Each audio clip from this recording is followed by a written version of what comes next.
अस्सलाम वालेकुम, मैं हूं Mohammad Naeem, professor of technology की एक नई वीडियो के साथ। आज की वीडियो में हम वायरलेस एंड मोबाइल कम्युनिकेशन का थर्ड लेक्चर कवर करेंगे। इससे पहले अगर आप लोगों ने मेरा चैनल सब्सक्राइब नहीं किया तो आप चैनल सब्सक्राइब करके बेल आइकन प्रेस कर लीजिए ताकि आपको मेरी हर नई आने वाली वीडियो की अपडेट मिलती रहे। अच्छा जी, तो वायरलेस एंड मोबाइल कम्युनिकेशन का हम पहले 2 लेक्चर्स कवर कर चुके हैं। फर्स्ट लेक्चर में हमने पढ़ा था कि वायरलेस कम्युनिकेशन होती क्या है, उसके फीचर्स, एडवांटेज और डिसएडवांटेज डिस्कस किए थे। सेकंड लेक्चर में हमने वायरलेस कम्युनिकेशन की जो डिफरेंट टाइप्स हैं उनके बारे में डिस्कस किया था। तो फर्स्ट 2 लेक्चर्स जो हैं उनकी जो लिंक्स हैं वो डिस्क्रिप्शन में भी आपको मिल जाएंगे। इसके साथ साथ आई बटन में भी आपको प्लेलिस्ट का लिंक जो है वो नजर आ रहा होगा, वहां से भी आप क्लिक करके उसको ओपन कर सकते हैं। तो फॉर्मली हम थर्ड लेक्चर स्टार्ट करते हैं जी। तो वायरलेस एंड मोबाइल कम्युनिकेशन के थर्ड लेक्चर में आज हमारे जो कंटेंट्स हैं जिनको हम डिस्कस करेंगे उसमें हमारे पास है, हम ब्लूटूथ देखेंगे, ब्लूटूथ की टेक्नोलॉजी क्या होती है, इसका नाम कहां से शुरू हुआ ये देखेंगे, origin of name Bluetooth, history of Bluetooth हम देखेंगे। इसके साथ हम ब्लूटूथ के फीचर्स को डिस्कस करेंगे और ब्लूटूथ के यूजेज को हम डिस्कस करेंगे, कहां कहां पे ब्लूटूथ यूज हो रहा है। तो ब्लूटूथ टेक्नोलॉजी के बारे में हम सब लोग वाकिफ हैं। सब लोग इसलिए वाकिफ हैं कि सबसे पहले जब हमारे पास इस्तेमाल होते थे, हमारे पास सिंपल मोबाइल फोन इस्तेमाल करते थे स्मार्टफोन से भी पहले, तो हमारे पास डाटा कम्युनिकेशन के लिए हम इंटरनेट वगैरह का इस्तेमाल बहुत कम करते थे। तो इंफ्रारेड के बाद जो सेकंड हमारे पास टेक्नोलॉजी हम इस्तेमाल करनी हमने शुरू की थी डाटा ट्रांसफर करने के लिए अपनी वेब डिवाइसेस के दरमियान, तो वो हमने इस्तेमाल की थी ब्लूटूथ। अब ब्लूटूथ में हमने क्या करना पड़ता था कि हमें कोई नया इंफ्रास्ट्रक्चर, कोई नया नेटवर्क जो है हमें नहीं बनाना पड़ता था। सिंपली आप क्या करते थे कि अपने डिवाइसेस में आप ब्लूटूथ की फैसिलिटी जो है आपको दी होती थी ऑलरेडी, आप उसको ऑन करते थे और आपस में पेयरिंग करने के बाद 2 डिवाइसेस जो है वो आपस में डाटा ट्रांसफर कर सकती थी। तो ये फैसिलिटी आजकल हमारे पास जो लेटेस्ट स्मार्टफोन है तब इनमें भी अवेलेबल है, आप इसको इस्तेमाल अभी भी कर सकते हैं। ये टेक्नोलॉजी बेसिकली है क्या, इसकी प्रॉपर जो डेफिनेशन है, इसके फीचर्स हैं, तो वो हम स्टार्ट करते हैं। तो इसकी फॉर्मल डेफिनेशन है हमारे पास कि Bluetooth wireless technology is a short range communication technology intended to replace the cables connecting portable unit and maintaining high level of security. तो इसमें हमारे पास क्या है कि इसका जो मेन मकसद है ब्लूटूथ टेक्नोलॉजी का वो ये है कि केबल्स को आपने रिप्लेस करना है। क्या आपने डाटा ट्रांसफर करना है विद इन डिवाइसेस तो आप केबल्स का इस्तेमाल नहीं करेंगे। इसके बाद जो दूसरी इसमें मेन चीज है वो है आपकी डाटा की सिक्योरिटी। तो आपका जो डाटा ट्रांसफर हो रहा था, क्योंकि वो किसी और इंफ्रास्ट्रक्चर से डाटा नहीं गुजर रहा होता, सिर्फ और सिर्फ आपकी 2 डिवाइसेस के दरमियान ही डाटा ट्रांसफर हो रहा होता है, तो इसलिए इसमें आपकी जो डाटा है वो बहुत ज्यादा सिक्योर वे में ट्रांसफर हो जाता होता है और डाटा की जो क्वालिटी है वो भी लॉस्ट नहीं होती। So Bluetooth technology is based on ad hoc technology, also known as ad hoc piconets, which is a local area network with a very limited coverage. तो इसको हम एक ad hoc टेक्नोलॉजी भी कह सकते हैं या इसको हम ad hoc piconet भी बोलते हैं। ad hoc नेटवर्क हम कोई ऐसा नेटवर्क बोलते हैं जो आपने एक आर्जी तौर पे बनाया और बाद में इसको इस्तेमाल करने के बाद आपने इसको खत्म कर दिया। तो ब्लूटूथ जो है ये भी एक एड हॉक टेक्नोलॉजी है और जो ब्लूटूथ की एड हॉक नेटवर्क बनता है उसको हम बोलते हैं एड हॉक पिकोनेट। अच्छा जी, नेक्स्ट आता है कि इसका जो नेम है, इसकी जो ओरिजिन क्या है ब्लूटूथ के नेम की। तो ये देखने में देखें कि कोई टेक्निकल नाम नहीं लग रहा ब्लूटूथ, तो इसको देखते हैं कि इसकी क्या ओरिजिन है, कहां से ये नाम शुरू हुआ। So for how innovative that technology, the name does not sound techy, it's not an acronym and does not stand for anything.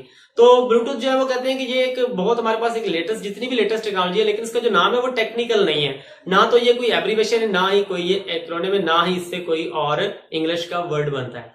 So what does it mean, तो क्या मतलब है इसका। तो इसमें है कि surprisingly the name dates back more than a millennia to King Harald Bluetooth Gomson, who was well known for 2 things. तो ये एक किंग के नाम पे नाम है जिसका एक्चुअल नेम था किंग हारल्ड गॉमसन और उसका निक नेम था ब्लूटूथ। अब उसको ये निक नेम ब्लूटूथ क्यों मिला या ये हमने टेक्नोलॉजी को नेम क्यों दिया, तो इसकी 2 रीजन है। सबसे पहली बात यह है कि इसने क्या किया कि इसने नॉर्वे और डेनमार्क को कनेक्ट किया, ठीक है। यानी इसका जो मेन काम था, इसने जो मेन काम किया तो इसने इन दोनों को यूनाइट करने की कोशिश की। यूनाइट मतलब उनको इकट्ठा करने की कोशिश की 1958 में। ब्लूटूथ क्यों इसको कहा जाता था, तो क्या है इसमें हिज डेड टूथ, यानी इसका एक टीथ ऐसा था जो कि डेड हुआ था, which was a dark blue colour, जो कि एक डार्क ब्लू कलर का था, and earn him the nickname Bluetooth. तो अब उसके इस डेड दांत की वजह से, जो कि डेड उसका टीथ था जो कि एक डार्क ब्लू कलर का था, इसकी वजह से इस जो किंग है इसका नाम जो है वो इसका निक नेम जो है वो ब्लूटूथ रखा गया था। तो इसलिए इस टेक्नोलॉजी का नाम जो है वो इस किंग हार्ल्ड गॉम्सन जिसका निक नेम ब्लूटूथ था उसके नाम से इस टेक्नोलॉजी का नाम ब्लूटूथ रख दिया गया। अच्छा, नेक्स्ट आती है इसकी हिस्ट्री में हम देखेंगे कि ये कब इस पे वर्किंग स्टार्ट हुई, कब ये हमारे पास बनी है और इसको कौन कौन से स्टैंडर्ड जो है उसको सपोर्ट कर रहे हैं। So WLAN technology enables a device connectivity to infrastructure based services through a wireless carrier provider. तो वो कहते हैं कि मोस्टली हमारे पास जितनी भी WLAN टेक्नोलॉजीज हैं, wireless local area network technologies हैं, तो सब में कोई ना कोई इंफ्रास्ट्रक्चर जो है वो एस्टेब्लिश करता है जिसकी मदद से वायरलेस आपकी कम्युनिकेशन जो है वो आपके पास पॉसिबल होती है और उसमें हम जो कैरियर इस्तेमाल कर रहे होते हैं या मीडियम इस्तेमाल कर रहे होते हैं वो भी हमारे पास वायरलेस होते हैं। So the need of personal devices to communicate wirelessly with one another without an established infrastructure has led to the emergence of personal area networks। अब सबसे पहली बात है कि personal area network जो है ये क्या होते हैं कि अब इसमें क्या है कि हमारे पास फर्ज करें कि दो डिवाइसेस हैं, तो दो डिवाइस आपस में कम्युनिकेट करना चाहती हैं, तो अब इनके लिए एक नया इंफ्रास्ट्रक्चर जो है वो बनाना ये पॉसिबल नहीं है, या डिवाइसेस जिस जगह पे है मे बी उस जगह पे वो इंफ्रास्ट्रक्चर जो है वो अवेलेबल ना हो या उनके पास कोई ऐसा नेटवर्क मौजूद ना हो जिसकी मदद से उन्हें कम्युनिकेशन करनी है। तो इसके लिए एक पर्सनल एरिया नेटवर्क की जो जरूरत है वो बहुत ज्यादा पेश आई। तो पर्सनल एरिया नेटवर्क पे फिर वर्किंग स्टार्ट हुई कि कोई ऐसा पर्सनल एरिया नेटवर्क बनाया जाए जिसकी मदद से विदाउट यूजिंग एनी इंफ्रास्ट्रक्चर दो डिवाइसेस आपस में कम्युनिकेट कर सके। सो एरिक्सन ब्लूटूथ प्रोजेक्ट इन 1994। तो एरिक्सन ने ब्लूटूथ को प्रोजेक्ट किया, इसने इसको पेश किया मार्केट में 1994 में। Defines the standard for personal area networks, यानी जो कि पर्सनल नेटवर्क के स्टैंडर्ड को मीट करता था। To enable communication between mobile phone using low power and low cost radio interfaces. तो सबसे पहले इसको जो मेन बनाया गया था मोबाइल फोन्स में आपस में कम्युनिकेशन के लिए बनाया गया था, और इसमें एक तो पावर बहुत कम यूज होती है और इसमें जो हम रेडियो इंटरफेस यूज कर रहे होते हैं उसकी कॉस्ट जो है वो बहुत कम इस्तेमाल हो रही होती है। अब इसकी वर्किंग कब स्टार्ट हुई थी, तो 1994 से 6 साल पहले ये 1988 में डिफरेंट कंपनीज जो हैं, जिस तरह हमारे पास IBM है, इंटेल है, नोकिया है, तोशिबा है, तो इन्होंने एरिक्सन के साथ मिलकर काम शुरू किया। और जो ब्लूटूथ के लिए यानी ब्लूटूथ को एस्टेब्लिश करने के लिए ग्रुप बनाया गया था उसका नाम था special interest group SIG, whose aim was to develop a de facto standard for PANs। यानी इसका जो मेन काम था कि किसी पर्सनल एरिया नेटवर्क के लिए जो है वो स्टैंडर्ड्स डिफाइन किए जाए, पर्सनल एरिया नेटवर्क को एस्टेब्लिश करने के लिए कोई नई टेक्नोलॉजी जो है वो लाई जाए।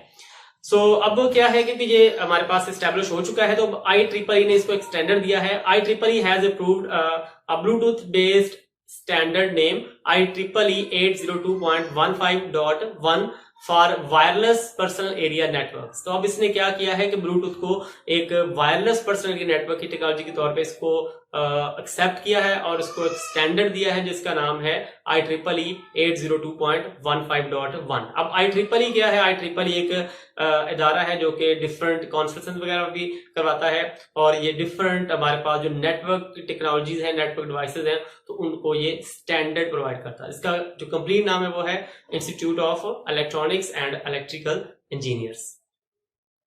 सो IEEE standard covers MAC and physical layer application. तो IEEE ने ये डिफाइन किया कि ये जो OSI लेयर मॉडल है हमारे पास जिसमें 7 लेयर्स होती हैं, तो उसकी जो मैक लेयर और फिजिकल लेयर की एप्लीकेशंस हैं तो उन पे ब्लूटूथ जो है वो वर्क करता है।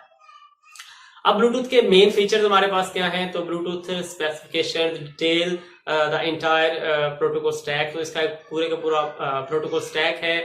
प्रोटोकॉल क्या होता है कि किन रूल्स एंड रेगुलेशंस को फॉलो करते हुए इसने वर्क करना है। Bluetooth employees radio frequency for communication. तो ये कम्युनिकेशन के लिए जो वायरलेस कम्युनिकेशन के हमारे पास डिफरेंट मीडियम्स हैं, तो उनमें से रेडियो फ्रीक्वेंसी को यूज कर रहा है ब्लूटूथ अपनी कम्युनिकेशन के लिए। It makes use of frequency modulation to generate radio waves in ISM band। तो ये क्या करता है कि फ्रीक्वेंसी मॉड्यूलेशन जनरेट करता है ISM बैंड में।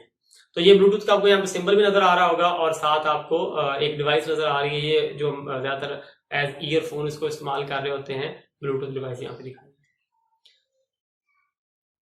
उसके बाद है इसका स्पेक्ट्रम कि ये किस स्पेक्ट्रम में वर्क करता है। तो Bluetooth technology operates in the unlicensed industrial scientific and medical band, यानी इसका ISM बैंड में जो वर्क करती है, और इसकी ये रेंज क्या है 2.4 टू 2.485 गीगाहर्ट्ज। तो ये इसकी रेंज है। Using a spread spectrum hopping full duplex signal at a nominal rate of 1600 hops पर सेकंड। तो ये क्या कर रही है कि जो ISM बैंड है उस जो कि एक स्पेशल बैंड है, अनलाइसेंस्ड है, जिसको हम industrial scientific and medical band बोलते हैं, तो उस पे ये वर्क कर रही है। और उसकी रेंज जो है वो 2.4 से लेके 2.485 गीगाहर्ट्ज तक है। और इसके साथ साथ इसमें स्प्रेड स्पेक्ट्रम भी यूज होता है, और ये फुल डुप्लेक्स कम्युनिकेशन इसमें हो रही होती है। और इसका जो नॉमिनल रेट है वो है 1600 हॉप्स पर सेकंड।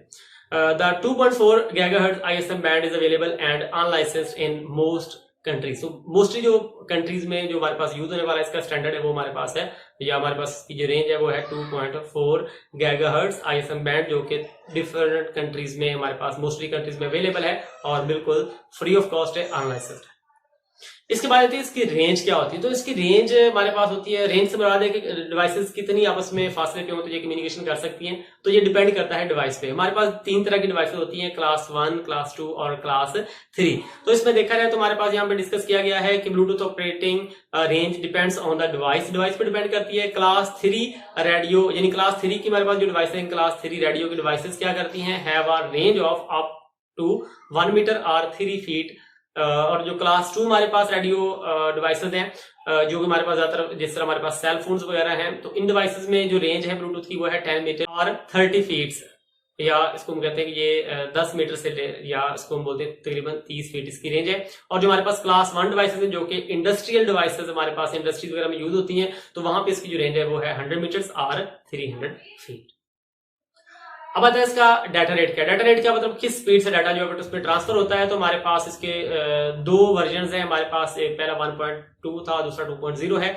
तो ब्लूटूथ सपोर्ट्स 1 मेगाबिट पर second data rate of version 1.2 and 3 megabit पर second data rate for version 2.0 combined with error data rate. तो डाटा रेट को ये कवर करते हुए, उसको कंबाइन करते हुए हमारे पास जो स्टैंडर्ड 1 है, जिसको 1.2 हम बोलते हैं, तो वो 1 मेगाबिट पर सेकंड तक स्पीड दे रहा है। और जो इसका स्टैंडर्ड लेटेस्ट स्टैंडर्ड 2.0, तो ये स्पीड दे रहा है हमारे पास 3 मेगाबिट पर सेकंड। उसके बाद इसका यूजेज है। तो यूजेज इसका बहुत वाइड है, बहुत ज्यादा डिवाइसेस हमारे पास आजकल डेवलप हो चुकी हैं, बन चुकी हैं, जिनमें ब्लूटूथ की टेक्नोलॉजी जो है वो इस्तेमाल हो रही है। तो इसमें देखते हैं Bluetooth offer the uniform structure for a wide range of devices to connect and communicate with each other. सबसे जो मेन बात है इसमें यह है कि इसका एक ही तरीकेकार है। आप किसी भी कंट्री में मौजूद हैं, आपके पास कोई भी डिवाइस है जिसमें ब्लूटूथ इनेबल है, तो आप सेम तरीकेकार से 2 डिवाइसेस को आपस में कनेक्ट कर रहे होते हैं। Bluetooth technology has achieved global acceptance such that any Bluetooth enabled device almost everywhere in the world can be connected with Bluetooth enabled devices। यानी इसमें यह है कि आपके पास, आप किसी भी कंट्री मौजूद है, आपके पास कोई डिवाइस, आप किसी दूसरे कंट्री में मूव होते हैं, वहां पे आपके पास कोई भी Bluetooth enabled डिवाइसेस, आप उसके साथ उसको कम्युनिकेट कर सकते हैं, कनेक्ट करवा सकते हैं। तो इसलिए इसकी रेंज बहुत ज्यादा है इसमें डिवाइसेस की। तो low power consumption of Bluetooth technology and an offered range of up to 10 metres has paved the way of several usages model. अब इसमें कहते हैं कि अब इसमें जो मेन बात है कि पावर भी कम यूज हो रही है, और इसकी हमारे पास रेंज भी जो है, जो कि हमारे पास क्लास 2 की डिवाइसेस हम ज्यादातर इस्तेमाल करते हैं, उसमें इसकी रेंज जो है वो तकरीबन 10 मीटर यानी 30 फीट तक है। तो इसकी वजह से हमारे पास बहुत ज्यादा डिवाइसेस जो है हमारे पास वो वजूद में आ चुकी हैं, बन चुकी हैं। So Bluetooth offers interactive conference by establishing an ad hoc network of laptops. अब एक और काम आप क्या कर सकते हैं, फर्ज करें आप स्टूडेंट्स हैं, तो आपके पास कोई नेटवर्क नहीं है, तो अब आपने क्या करना है कि आपने मिलकर किसी प्रोजेक्ट पे काम करना है, या आपके पास डिफरेंट लैपटॉप्स हैं और आपने डाटा शेयर करना है, तो आप क्या कर सकते हैं, सिंपली आप उन लैपटॉप्स पे ब्लूटूथ इनेबल करें और आप एक एडहॉक नेटवर्क बना सकते हैं, और उसकी मदद से आप आपस में कम्युनिकेशन कर सकते हैं। So Bluetooth usages model includes cordless computer. अब इसमें हमारे पास कॉर्डलेस कंप्यूटर्स हैं जो कि जिसपे ब्लूटूथ इनेबल्ड है। इंटरकॉम है हमारे पास, कॉर्डलेस फोन्स हैं एंड मोबाइल फोन हमारे पास। इसके अलावा और भी काफी सारी डिवाइसेस हैं, जिस तरह हमारे पास हम अगर बात करें तो हमारे पास ब्लूटूथ इनेबल्ड कीबोर्ड्स आ गए, हमारे पास माउस आ गए, हमारे पास MP3s हैं, MP4 हैं, हमारे पास ईयरफोन्स हैं। तो हमारे पास अब आजकल मार्केट में बहुत ज्यादा डिवाइसेस हमारे पास अवेलेबल हैं जिनमें ब्लूटूथ जो है वो इनेबल है। ठीक है दोस्तों, तो ये था वायरलेस एंड मोबाइल कम्युनिकेशन का 3rd लेक्चर। उम्मीद है आपको इन्फॉर्मेटिव लगा होगा। अगर आपकी कोई क्यूरीज हो तो आप कमेंट बॉक्स में कमेंट कर सकते हैं। इसके अलावा आप मेरे साथ राब्ता करने के लिए आप फेसबुक का इस्तेमाल कर सकते हैं, इंस्टाग्राम, लिंक्डइन और ट्विटर पे भी आप मुझे फॉलो कर सकते हैं। अगर आप चाहते हैं कि ऐसी इंटरेस्टिंग वीडियोस आपको मिलती रहें तो अगर आपने अभी तक मेरा चैनल सब्सक्राइब नहीं किया तो काइंडली सब्सक्राइब करके बेल आइकन प्रेस कर लीजिए ताकि आपको हर नई आने वाली वीडियो की अपडेट मिलती रहे। तो इंशाल्लाह मुलाकात होती है जल्द ही वायरलेस एंड मोबाइल कम्युनिकेशन के नेक्स्ट लेक्चर के साथ। तब तक के लिए अल्लाह हाफिज।